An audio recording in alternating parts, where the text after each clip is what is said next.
Control account is our topic, and this module is about posting from journals, the books of original entries, to the individual accounts that we maintain in subsidiary ledger.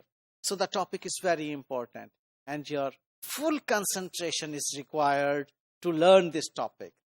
So please be attentive. We already know that books of original entries are also known as journal. And if you do recall, these books of original entries include purchase journal, sales journal, purchase return journal, sales return journal, general journal, and the cash book. So these are the books of original entries in which transactions are initially recorded. So we are just creating a scenario in which on certain dates of a month or of a week, whatsoever, we are buying goods on credit. Remember that purchase journal and sales journal are prepared only for credit transactions. We know very well. So we purchase goods from A, B, C, D, again A, D and B. So B and A, we are buying goods from them repeatedly. D also. Okay. So what happens that we keep on recording transactions on chronological sequence, and these transactions just have one single effect in book of original entry, in purchase journal or in sales journal. Okay, so this is what we have already learned in our earlier modules. And in sales journal, we are selling goods to O, P, Q, again O, R, again Q, P, again, and O again. And all these purchases are in total 16,500 and sales are in total 23,000. And further, like for the sake of revision, an accounting entry is appearing here that purchases account debit and creditors control account credit for this 16,500, and for this 23,500 debtors control account debit and sales account credit. This is what we do. Well, so it's clear to us. Okay, just keep in your mind that we are supposing that these day books are prepared for a specific period. Let's assume 1 week. Okay, and these are the transactions for 1 week. Well, and in sales return journal and purchase return journal, A, C, and D, these are the suppliers, okay, to whom we have returned goods, and these are the customers from whom we have received these returned goods. Okay, P, O, and Q. So this is the total amount of sales return. Accounting entry would be sales return debit and debtors control account credit. We are familiar with this accounting entry. We have practiced a lot for this. And for the total amount of 4,500, creditors control account debit and purchases return account credit. Again, we are familiar with this accounting entry. Well, then comes general journal. General journal is the book in which we always record debit and credit, two effects. Okay, double entry. Well, and this is the book in which we record those events or conditions which are non-cash. Okay, and obviously these are not the credit sales or credit purchases or credit sales returns or credit purchases returns. So this is what we have already learned. So bad debt is an adjustment. It's a condition that happened, and we are writing off our debtor, Mr. O, with these bad debts in the general journal. Well, and now in this cash book, in fact, this is an extract of the cash book. Why I'm saying extract? Because cash book for a week would always be having so many other receipts. This is its receipt side. Okay. Receiving against cash sales, it is not appearing here. That's why it is known as extract. Receiving any other income, not appearing here. Receiving loan, receiving capital from owner, anything, whatever we receive in cash appears in the receipt side. So this is not a complete cash book, rather it is an extract of the cash book. In the same way, it is payment side. Okay. For payment, we know very well that so many other payments are made during the week or a time period which are not appearing here. That's why we are calling it extract. Okay, by the way. So we have paid to A, B, D, C, B, A. Since this is book of original entry and we know that books of original entries are prepared in chronological sequence. When we are receiving from A, we are putting in front of A that we paid to creditor this much amount and received a discount. B, 2000. D, 1500 we paid in cash and received a discount of 200. Then we are making payment to C, B and A. In total, we have made payment of 8,200 to the creditors. Okay.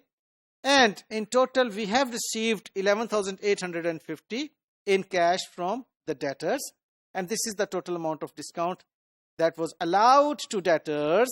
And this is the total amount of discount that was received from creditors. So this is the book of original entries that we have maintained in chronological sequence. Well, the next comes that how we record transactions which are appearing in the books of original entries in the subsidiary ledger.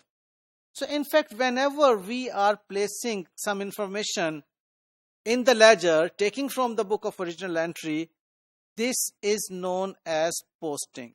Either we are doing this posting in the main ledger or we are doing this posting in the subsidiary ledger. It is posting. Okay. So come back to the sales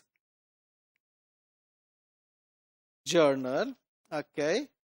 Let me ask you to focus on the specific transactions only. So focus on the sales journal only. And in the sales journal, we are especially focusing on Mr. O because this is the ledger account of Mr. O. This is debit side and this is credit side. And here we go. It is the T account appearing here. Got it? Yes. This is the T account, debit side and credit side. Okay. So we will see that how many times we are selling goods to O. Okay. Yes, this is also. So O with 5,000, with 2,000 and with 1,000. Okay. So see in O's account 5,000, 2,000 and 1,000 because of the sales journal. Agreed? Yes, very good. Now come to the sales return daybook and focus on this area. This is Mr. O. Sales return of 1,500 happened here. So sales return of 1,500, O will be credited with sales return. Now let's see, is there any transaction in the general journal for O? Yes, we have a transaction in general journal for O. O is being credited. So take this thing over here. Yes, because of bad debts, O is being credited. Very well. So now comes, we have received cash from O this much, 3,000 and 2,000. Here we go. we have received cash 3,000 and 2,000. So we are done with this O ledger account. Okay, all these items are taken. Make total, it's 8,000 in the debit side, have here. Subtract all these from 8,000, we will get this 1,000 as our balance. Okay, that's good. In the same way, you will repeat this procedure for Q. Okay, you will see sales, because of sales, individual transactions will be posted over here. Sales return journal, SRJ, sales return journal. Okay, then cash received.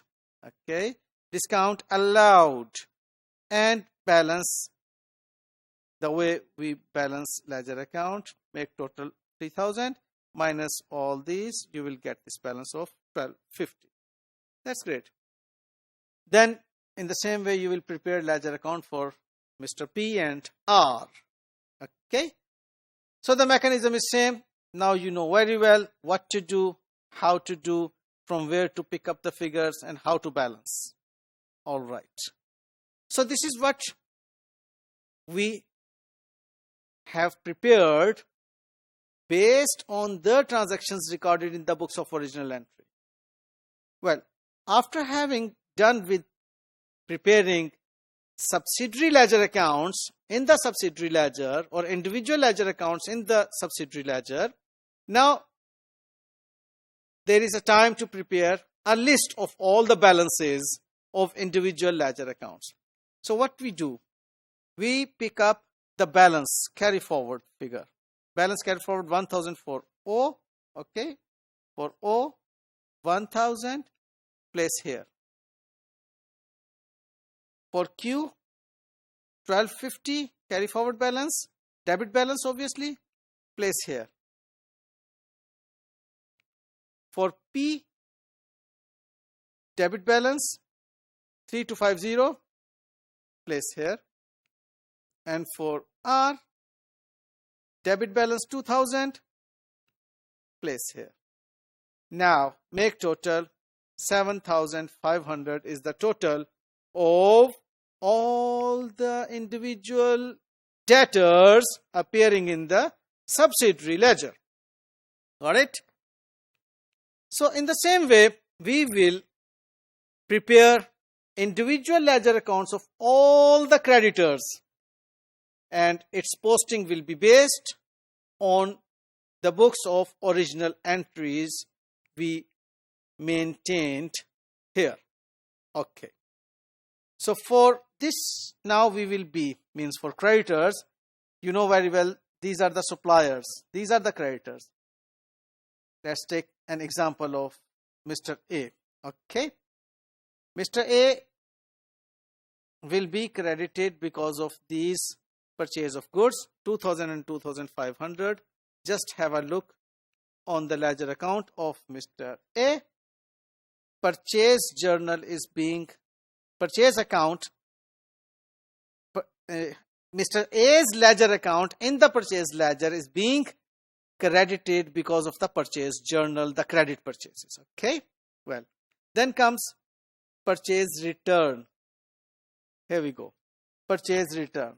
And we see that there is a transaction of purchase return with Mr. A with 1,500. Just see that is appearing over here. Purchase return. This creditor's A account is being debited because of 1,500 purchase return. Now come in the cash book. Yes, there are two transactions for payment of cash. We have paid 700 and 500 to Mr. A. Just have a look. We have paid 700 and 500 to Mr. A. So this will be debited because payment to creditor is always debited in the creditor's account.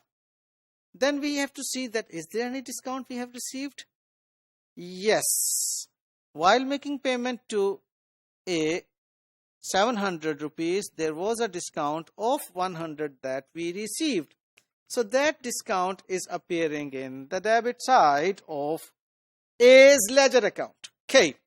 So now 4,500 credit side is heavier, place over here, and this is its closing balance. Very well done. In the same way, we will prepare other ledger accounts, but in this C's ledger account, there is something unusual. Can you see that? Yes, and that is a debit balance in creditor's ledger account. What does it mean? It means that we have paid an amount in advance to Mr. C with the expectation that in future C will be supplying goods to us. That's no matter if we have paid something in advance. So that's the reason this 2,500 is appearing as an unusual balance, as a debit balance in a creditor's account. Okay. So, well, for B and D, there is closing credit balance. That's it. I'm not repeating the mechanism of posting from book of original entry to these individual ledger accounts. You are expert in it now.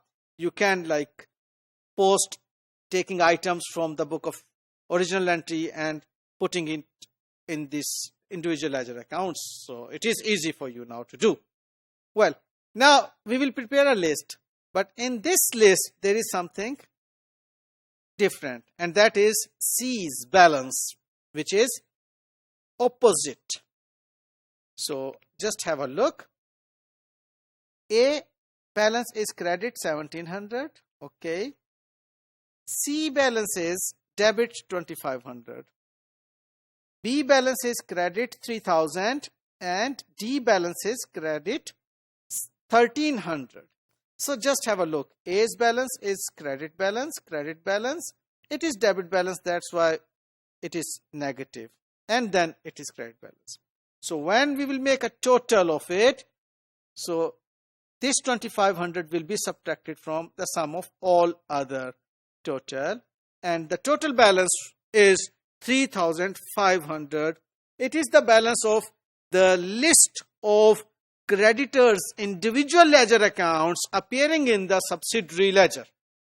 So we are done with this posting from journal or books of original entry into the subsidiary ledger individual accounts for debtors and for creditors.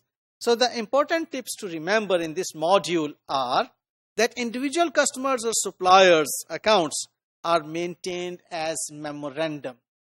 Individuals are not prepared in the main ledger, rather these are prepared as memorandum, and subsidiary ledger balances are not taken to the trial balance. Remember this thing. Thank you very much for your attentions.